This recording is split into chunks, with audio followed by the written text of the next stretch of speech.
Dude, it's so late right now. 9 o'clock at night. Where are you at? Cancun. Cancun? Well, you're in Cancun. I don't want to hold you for too long, man. We have a lot of cool topics to go over today. We're going to be talking about the cringy WebMD video. We're going to be talking about Calvin Klein, which the whole internet is talking about, it seems like. We have a pretty cool ad to talk about from IKEA. One that you may have not seen because it's kind of in a disguise. And then, of course, our brands to watch. Shout out to Samir. We miss you, bud. Hope you're enjoying your time off with your kiddos. Dude, let's just get into it, man. Men go mad. He's gone mad. Mad men. You're mad. The man's mad. Mad men. I'm mad. Okay. If you haven't seen this WebMD video that was circulating internally at their offices, you're totally missing out. The gist is that the CEO and a bunch of execs from WebMD tried to create this catchy video to get everyone back into the office. It's cringy. It's weird. They're standing in front of a green screen that doesn't make sense. It's just it's just shots of the office. They look like they're remote taking the video. We usually talk campaigns. This was an internal campaign now that the whole world has seen. So, Salim, what in the Michael Scott was this, dude? This was nuts. The record, it's actually Internet Brands, I think is the name of the company that owns WebMD, that's actually published this video, and they're calling out, I guess, different departments. Look, this is cringy. It's interesting. Yes, look, marketing goes both ways, right? Marketing is internal and external, and this video was definitely internal marketing. But look, cringy. It's got people talking. I mean, that's what you want, right? It's. I think it's a stud, right? I think you want people to know that, hey, it's important to come back in the office. A lot of companies are bringing people back into the office because they learned that, hey, look, people work together, people do better things together, people evolve together. People learn off of each other. And it's even shown that if you want a promotion, most people will get promotions if they're in office versus being external remote, right? So there's other things that happen in an in-office environment. I'm a big component of an office, so I'm a big fan. I go to the office a couple times a week now. I like the hybrid approach, but I mean, this video is interesting, yes, but it's got people talking. And also I like that they called them out. Like, they literally called out the employees and said, hey, look, you're not showing up. You need to show up to the office because that tells you where the CEO stands, where the company stands. And if you don't like it, get out, I guess. Elon Musk did something similar back at Tesla and Twitter as well, right? He said, hey, get in the office or you're out. He said it very direct. They said it in a more cringy video. Same concept, but I think it's a stud move. I think that it's got people talking. It's got marketing up in the aspect of it. And it's going to get people back in the office, I think. The CEO's points are valid. I think there's no amount of work from home that can replace what can happen in the office. And I stand by that. I'm a CEO as well. When you have Zoom, the remote work software telling its employees to come back, you know something's not working for work from home and fully remote. Now, don't get me wrong. Our boy Samir, who's co-host on the show, he's been working remote since God knows when. I mean, before when it was cool. And he seems to have a really good rhythm with his team, and they're just continuously hitting milestones and doing great work. And I love hearing the stuff that they output. But the fact is that there are bad apples that mess it up for the good hard workers that do know how to work remotely and work in a very efficient way from home and collaborate and coordinate and put in the hours when necessary. This is all about this video. This video is it's the lowest production value that I've seen in any kind of video on the internet with anything with the 2020 in front of it. Like, there's no reason why in this day and age, a company the size of Internet Brands or WebMD in this situation should be putting out something of this low production value. Like, you have teenagers on their phones making cooler videos. There's a much better way to do it. And there's nothing catchy about this. The cringe factor, I kind of disagree with you. I kind of think like everyone who's saw that video that works for Internet Brands is going to be like, well, damn, now I don't want to tell everyone that I work for this company and they're going to quit. And so there's a little bit of an embarrassment with it, I think. So I think there's a much tasteful way to do it. Of course, just sending an email and saying, hey guys, we need everyone back in the office. We're going to go to the drawing board and think of a good hybrid approach, or, do this or do that. But this is just not the right way. Stuff does not give validity to going back to the office. For the record, I am a total fan of hybrid. I think that's where we do need to head. There's just some level, and I hate using this term because this is exactly what everyone jokes about on the internet, but there's a level of magic that happens in person. And I sell clothes, right? I sell apparel and accessories. You need to touch and feel the product. You can't do photography from home. You can't do like modeling from home. You can't do fulfillment from home. So there's certain things you just need to be in office for. This video just was not it to get people back in the office. It seems like there's been a trend lately with internal communication. I think internal communication needs a rework in a lot of these companies, right? We saw it with the WebMD video. There's a recent 2 videos that went viral as well with the, I think it was Discord. They got let go of Discord. Like they had a unanimous, large, hey, I'm going to get fired today. And they literally got fired the next day. And there was a video that went viral. There was one with a lady, I think she was I don't know. It was Cloudflare, where they fired her after 3 months, without even giving her any ramp up time as a sales rep. I think there's a challenge here happening with internal communications, and I think that's the bigger challenge that we need to figure out is what is the best route? I mean, what is the best route to communicate? What is the best route? And it's a problem with work from home, literally, right? If these guys weren't working from home and they came into the office to get fired in these scenarios, this would never happen. This would never go viral. So part of this is also a part of the play, isn't it? That was nuts as well. I mean, that just happened this week where the girl recorded herself getting fired by 2 people she's never met. And her manager wasn't on the call. There was no reference to the actual work that she was done. And it was so beautifully done. I was really proud of how she stood her ground and everything. And I totally agree with you. Like that is not the right way to let someone go, nor communicate with someone who you work with. Let's flip the scenario a little bit. I want to get your thoughts, right? So that's a very okay, so we talked about internal communication, how that's been affected with these firings and all this stuff happening. And we've kind of just, went off from the WebMD video, but personal brand, now, what do you think? What are your thoughts about these 2 individuals, the one from Discord and the one from Cloudflare, since that one better, right? What about her personal brand? Do you think more people are willing to hire her because she recorded this video, or now are they going to hesitate to hire this girl back or hire her at a different company because now she's exposed these people and she's like, oh, I'll get exposed this way too, right? I see your point. Actually, I looked at her comments of that viral video, the Cloudflare one. I don't recall the Reddit one, and I'm sure I've seen it, but the Cloudflare one was very recent. And so I went through her comments, and that's the first thing I look for is how many people are actually offering her a job. And because she was very poised and she was very articulate, and I thought in any situation, that would be a really good person to hire. However, kind of putting the company on blast is exactly what HR personnel or execs don't want to happen for the slightest little, hiccup that they may have on their end. Let's move on to the next step. We'll talk about viral videos. Have you seen the first viral sexist act of 2024? I have. I know which one you're talking about. Well, ladies and gentlemen, especially the ladies, Calvin Klein is back, and it's featuring Golden Globe Award-winning Jeremy Allen White from Bear. If you haven't seen that show, phenomenal show, by the way. And it's just sex appeal, him walking up, ascending an apartment building, gradually undressing himself with this very, very well-built physique, which surprisingly enough, if you watch the show, you can't tell, right? Because his character isn't that way.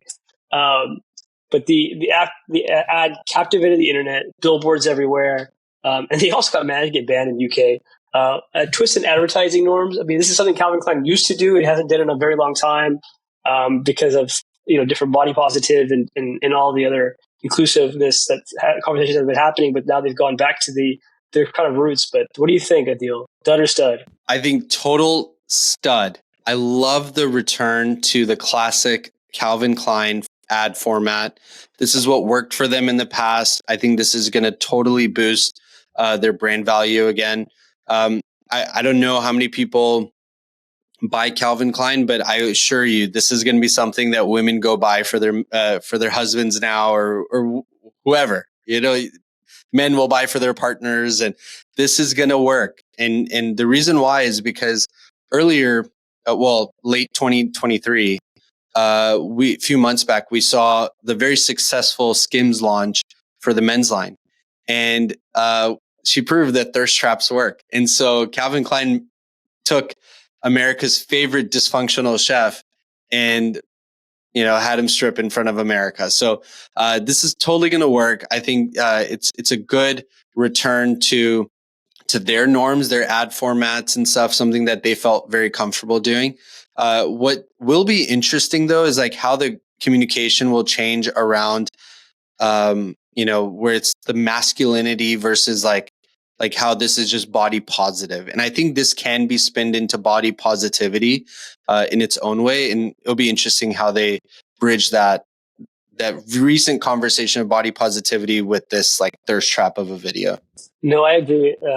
Exactly what I went to. Right, was a Skims ad that came out earlier with all the football players and the soccer players and everybody else. And it worked, right? Skims sold out, and Calvin Klein. I mean, over the years, if you look at the numbers, like Calvin Klein's a 50-year-old company, and it's only seen sub 5% growth, mostly international markets, right? Because we've seen the buyer change, right? It's really much what the buyer has changed, right? Buyers used to buy Calvin Klein through distributors and wholesale businesses like Walmart and Macy's and Dillard's and Kohl's, and those guys used to sell Calvin Klein, and that's where most of them bought. And now we've seen underwear and that format go direct to market, right? People are buying direct to consume, direct to market now. The market has changed, and Calvin Klein now became what used to be in the shows and the shelves is now nobody's in the shelves anymore, right? Nobody's in the store. So they had to do something that brought them back, and they had enough gap between when Justin Bieber did it 10 years ago till now. I think it's great for the brand. It's great for the messaging. The other thing we talk about in the show all the time is know your lane, right? They know what their lane is, and they're going to go back to that lane and say, hey, look, we know customers we're going to attract. If we're going to grow the business, we're going to focus on those customers and double down on those customers. So I think Calvin Klein is definitely in a longer game strategy here. It's not just a one-time office wanting to see a pop, but I think it's a stud move for sure for Calvin Klein. All right, next topic. So you guys remember that famous ad that Payless Shoes did many years back where they created this fake store called Palessi and really to bring out the ignorance of people? Well, IKEA just took a play out of that book and they did something really interesting. The 30-second Eureka Spiritus spot is dripping with absurdity, pretension, with a woman playing a cello under the light of a full moon as a spokesperson gives a tour of a kitchen, pointing out that the mix and match doors and drawers are guaranteed for 25 years. And then the letters of the brand's name rearrange themselves to surprise it's IKEA.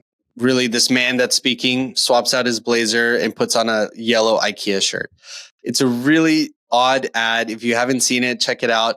But it's very nicely done because it does bring out the ignorance of what bougie home decor and the restoration hardware look and how you can achieve that through IKEA. Stud or dud? I'm going to take dud on this one. And here's why, right? I think, look, IKEA has this persona of being price efficient, being quality efficient, to the extent that there is. Look, you can make design and make decor look however you want, right? And a lot of times that decor idea comes from, right now we're in the midst of renovating and fixing up and redecorating some of our rooms in our house.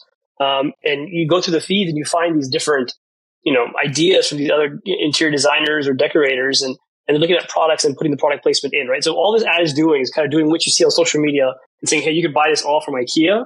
It's not providing the value that IKEA products have, or not IKEA products, but other products have. Like when you compare it to restoration hardware or the other brands, those are quality, they're sturdy, right? These people are buying, high fashion. These are very sturdier products, and people know that.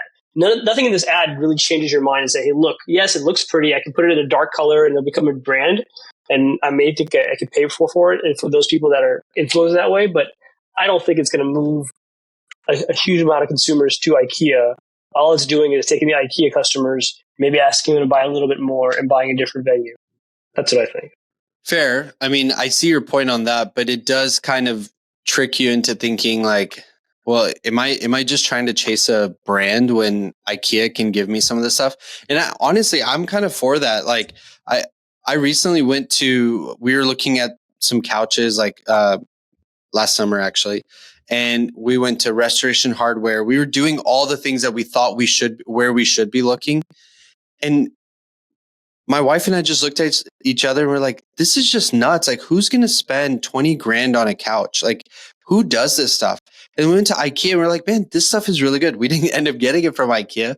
But the point is that furniture is kind of like a handbag, right? Like you can achieve a lot without the brand name. And look, Salim, you and I are maybe not reflective of average America, but average America also has the desires to nicely decorate their homes and achieve a higher end look. They will probably see this ad and be like, let me get my DIY creative juices flowing. Let me go into IKEA and see what I can create. And I've never thought to order cabinets in IKEA, but it does seem interesting. It does seem very custom. And if you have the patience for it, it might be a good place to go get your next set of cabinets. Don't get me wrong. Look, I think IKEA has a product, and I think, I've got certain things from IKEA we bought from them, some shelves, some stuff for certain rooms. We even thought about doing the pack system in the closet, just a lot of work. So I think they got product, and I think they got a clientele. I guess the point for this ad is like, hey, look, is it giving me new ideas? Yes. Is it going to drive new people into the stores? I don't know if it's actually going to sell that to anything, right? I think what they're going to see is the customers that are actually not buying from IKEA, that haven't already bought from IKEA, are probably customers that are buying a little bit more higher end, better quality stuff, unless IKEA can come out with it, right? Fair. I mean, I guess we'll just have to see how this performs, but they have to. What else could IKEA really be doing to get people to think differently about their brand? I mean, people who know about IKEA, they go there, right? If they're getting stuff for their kids' room and stuff, but then you're trying to go capture this in a down economy, going to still look the part, but on a budget. This might be the perfect ad then, right? I mean, considering the time. So I guess we'll just have to see. All right. So we're going to go to our brands to watch. I've been using this app for the last week, and it's called Opal. I swear I've gotten my screen time down by like 60%. It used to be really bad. I'm kind of a TikTok and short form video addict. But this app has totally changed my phone usage. So what's really cool about it, it's like Apple Screen Time, but on steroids. And what it does is you can create blocks of your day where you don't want certain apps on or accessible to you. The problem with Apple Screen Time, though, is you can just ignore that. And someone like me, I don't have enough self-control when it comes to TikTok or whatever. So I just skip through that and just go back to doom scrolling. But what Opal does is it blocks it. You can't even use a password or anything. You do have to go into the Opal app, and then you have to request a snooze or a certain period of time that you don't want to use it. Now, it's sad that I know all that and that I have it within the last week, but I really wanted to play around with it before I talked about it. So what's cool about it is that if you do go to open Facebook or TikTok, it'll give you a motivational why on why you shouldn't be using this app right now. If you go to Instagram, it says, hey, why don't you go take a selfie of you drinking water instead of putting a selfie up on your stories or whatever. And it's like, it's just a really different way to think about screen usage. I think we are not programmed to be using our phones and screens this much as humans, yet we do it. It's 10, 12 hours a day on average for like average teenager right now is what the stats show. And that's just not what we're programmed to do. So I think Opal is a brand to watch. I think they've really mastered it on how to create more discipline in our day. And it really has changed my perspective on how I look at my phone now. So kudos to Opal. Need some self-control deal. It's true because I have my, I guess, New Year resolution where I've been telling my wife is to put the phone down in a lot of scenarios. So what I started to do is I don't use Opal.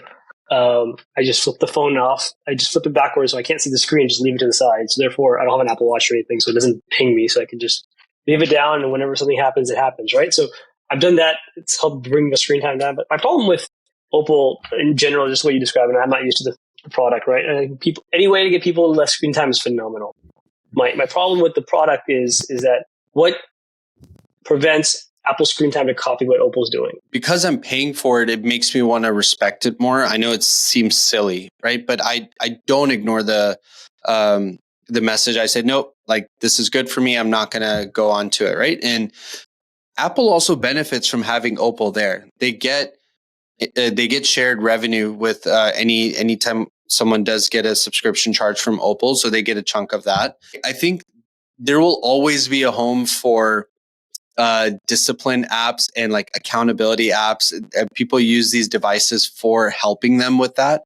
And so Cook says the actual reason for all these different functionalities on their iPhone is so you put your phone down more and be more efficient. Is actually what his statement is. I don't know how. Again, he's a good CEO. You know what? Tim Cook needs to figure out what Satya Nadella is doing, because Satya Nadella just passed him on the most valuable list. So Tim Cook, don't worry about all the screen time stuff. You need to figure out what Apple's going to do next. It's back to the Steve Jobs and Bill Gates era conversations. All right. For my brand to watch, I don't know how many people are in the startup community or tech community, but Carta is kind of the king of Silicon Valley in the equity management cap table software companies. And lately they've been in the news a lot. There's some legal battles about use of public information or their internal information. They had allegations of discriminations. And then they had the secondary trading fiasco that happened where they were basically selling shares or offering shares off the secondary market as a whole business. And it was at first they said that, it was just a side gig of a few people doing it. But then they found out how big that team was. So they just sold off the business. But it's been a very interesting world in the tech landscape. And tech landscape right now is brutal. And Carta's definitely feeling the heat here. So, my brand to watch is Carta. Things are very much happening. They've been growing 30% year over year over the last couple of years. But with the new technology coming out, the new AI tools being made, and then offshoring a lot of these tech, developers across the globe now, cost has gotten down, and Carta's price is still premium. Kind of going back to the conversation I had with the screen time, right? Like, why is Apple not doing this? But I feel like somebody's going to outdo Carta very, very soon. They're going to lose their lead in this environment because they're really not. They've got a few products that they're selling and the services they are, but they're not niche. Like, people can recreate these really quickly and create something at a fraction of the cost. So they got to come out with something different. They've got to be able to pivot to something different. So and I think they will. I think they've got enough backing. They've got enough good people on the board. So I think it's going to be critical this year's going to be critical for Carta.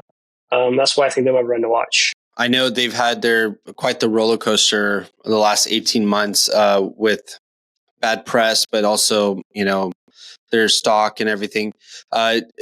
Interesting acquisition for Carta could, if they get acquired by like a HubSpot or Oracle. I don't know what HubSpot's market cap is, but Oracle's huge. They could probably go in and buy Carta for pretty decent price and absorb it and really like make it the mainstay of equity management. I know I use Carta for all my investments. That's where like most of the dealings that we deal with, they're all on Carta. So I think the adoption has been there. I think it'll be hard it's like Dropbox, right? Like Dropbox was first and people have kind of just stuck to Dropbox for many years. And there's been so many other cloud storage software, but like people still use Dropbox. And so I think Carta has kind of captured that. They were really early on. They did it right. And so they're going to keep that clientele. Who else will come in and build a $37 billion company though in this industry, but it can be replicated. So I don't know if it's going to be worth as much, but the problem could be solved, honestly. So, but it's interesting. I'm glad you mentioned it. I'm going to keep an eye on them as well. The other company that could acquire them would be good as Intuit, right? Intuit has similar clientele and similar products. They're not the same, but they don't play in this field. But Intuit might be a good good acquisition. One thing, since Samir's not here, I'm going to kind of mention one thing. Iowa caucuses were last night, and I think cancel culture is dead, guys. Donald Trump won the Iowa caucuses, and basically telling America that we don't care about the insurrection. We don't care about the things he said. We don't care about the money embezzlement and all these like things that and it is what it is. I mean, it's pretty much like, it's actually a sign of something greater that, and I think Salim, you said it great. What was the line that you said? I think it was a tweet. I was reading a tweet earlier that was, I think it was like, we don't, I think it was around Vivek dropping out of the race. And they said like, hey, look, your message is great. You're for the people. I get it. But we don't care. We just want payback. So we're going to vote for Trump. I had a brand to watch week 2 or something with Vivek Ramaswamy, and I'm not giving in. He did suspend his presidential campaign. I think he might be a running mate for Donald Trump. He's kissing the ring, and he's like doing all the things for Donald Trump now. So he may be the running mate that we see with him. Let's see. It's going to be a wild year for politics. Let's put it that way. That's for sure. Either that or cabinet member. One of the other things are definitely in play for Vivek after that endorsement. Imagine if he gets like Secretary of Health because of his pharma background. That would be the ultimate slap in the face to America. Oh God, help us all. So guys, hope you guys enjoyed this show. We're going to try a couple different formats. We love talking the duds and suds, and we're probably going to still do that, but we're going to introduce a couple other formats, and we'd love y'all's take on that whenever we do bring those out. We're going to be doing some stuff that's a little bit more off the cuff. So you guys will see a little bit of our improvisational skills and whatnot, but let us know how we do on that. And if you did like this episode, please go and rate it. We really, really appreciate the support. And as always, stay fabulous, guys.